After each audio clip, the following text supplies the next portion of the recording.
इसी साल लेट जून 2021 की बात है जब एस्ट्रोनॉमर्स की टीम ने एक बेहद अद्भुत और दुर्लभ खोज को अनाउंस किया। ये खोज थी एक सुपरनोवा की। आज से पहले तक ऐसे किसी भी सुपरनोवा को नहीं देखा गया था। 40 सालों पहले जो महज अनुमान मात्र था वो अचानक से हकीकत बन चला था। ये नई किस्म का सुपरनोवा जिसे एस्ट्रोनॉमर्स ने SN2018 ZD नाम दिया। दरअसल इसे 2 मार्च 2018 को जापानीज एस्ट्रोनॉमर कोइची इटागाकी द्वारा 7 से 9 करोड़ प्रकाश वर्ष दूर मौजूद कैमेलोपार्डालिस नक्षत्र में एक आकाश गंगा NGC 2146 में ऑब्जर्व किया गया था।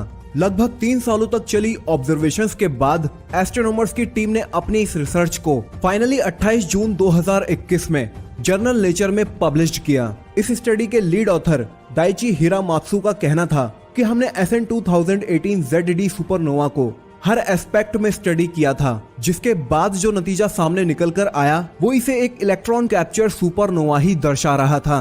अब सवाल ये उठता है कि होता क्या है इलेक्ट्रॉन कैप्चर सुपरनोवा। तो बहुत कम ही सही, लेकिन वैज्ञानिकों को ऐसे सबूत मिले थे कि ब्रह्मांड में ऐसे तारे मौजूद हो सकते हैं जो इलेक्ट्रॉन कैप्चर सुपरनोवा का कारण बन सकते हैं। इन तरह के तारों को एस्ट्रोनॉमर्स ने सुपर AGB स्टार्स नाम दिया।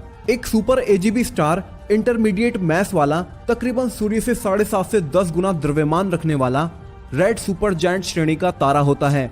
स्टेलर एवोल्यूशनरी मॉडल के अनुसार जब ये अपने मेन सीक्वेंस फेज से गुजर चुके होते हैं, यानी अपनी कोर में हाइड्रोजन को हीलियम में फ्यूज कर चुके होते हैं, तब ये एक्सपैंड होकर बड़े, ठंडे और ज्यादा चमकदार होना शुरू हो जाते हैं और अपने अंत समय में ये या तो अपने अवशेष सफेद बौने तारे के रूप में छोड़ सकते हैं या कोर कोलैप्स के चलते सुपरनोवा को भी प्रोड्यूस कर सकते हैं। इन सुपर AGB स्टार्स में AGB का मतलब एसिम्प्टोटिक जायंट ब्रांच से है, जो हर्ट्ज-स्प्रंग रसल डायग्राम में उस रीजन को दिखाता है जहां ये इवॉल्व होते कूल लुमिनस स्टार्स ज्यादा संख्या में मौजूद होते हैं। और हर्ट्ज-स्प्रंग रसल डायग्राम दरअसल सभी प्रकार के तारों के बिखराव को दिखाता है, जिसमें सभी क्लास के तारों का उनके एब्सोल्यूट मैग्नीट्यूड या कहें उनके लुमिनिसिटीज और उनके इफेक्टिव टेम्परेचर्स के चलते उनका क्लासिफिकेशन किया गया है। और जब बात आती है इन AGB स्टार्स की, तो ये बेहद ज्यादा चमकदार रेड जायंट स्टार्स होते हैं।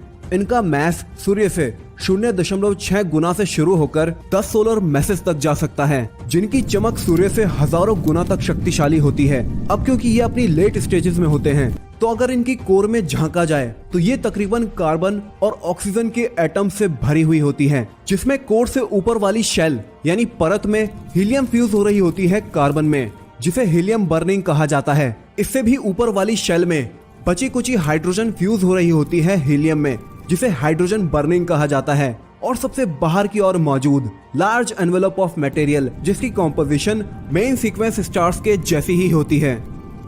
वहीं सुपर AGB स्टार्स, जिनकी प्रॉपर्टीज AGB स्टार्स के जैसी ही होती है, लेकिन थोड़ा और ज्यादा मैस रखने के चलते इन्हें सुपर AGB स्टार्स कहा जाता है। इन तारों की मैस रेंज जो शुरू होती है उसमें ये 7 सोलर मैसेज से होते हुए 10 सोलर मैसेज या उससे ऊपर तक भी जा सकती है। इसी के चलते इन्हें रेड जायंट स्टार्स से थोड़ा ऊपर उठकर रेड सुपर जायंट स्टार्स भी कह दिया जाता है। इसी थोड़े और ज्यादा मैस के चलते ये फुल फ्यूजन प्रोसेस यानी पूरी हीलियम को और ज्यादा हैवियर एलिमेंट्स में फ्यूज करने के काबिल हो जाते हैं। और ट्रिपल अल्फा प्रोसेस के दौरान, यानी जिस दौरान हीलियम के 3 न्यूक्लियाई फ्यूज होकर मोस्टली कार्बन न्यूक्लियाई को ही बनाते हैं, पर कभी कभी इस प्रोसेस के दौरान कार्बन से ज्यादा हैवी एलिमेंट्स भी प्रोड्यूस हो पाते हैं, जैसे कि ज्यादातर ऑक्सीजन के साथ साथ मैग्नीशियम, नियॉन और इससे ज्यादा हैवी एलिमेंट्स भी। अब जब इन सुपर AGB स्टार्स की कोर और ज्यादा डेंस होनी शुरू होती है, तो तारे की कोर में मौजूद नियॉन और मैग्नीशियम के एटम्स उनमें मौजूद इलेक्ट्रॉन्स को एब्जॉर्ब करना शुरू कर देते हैं। ये होता कैसे है, आइए इसे समझते हैं। एक एटम अलग अलग शेल यानी परतों से मिलकर बना होता है। मिसाल के तौर पर K shell, L shell, M shell.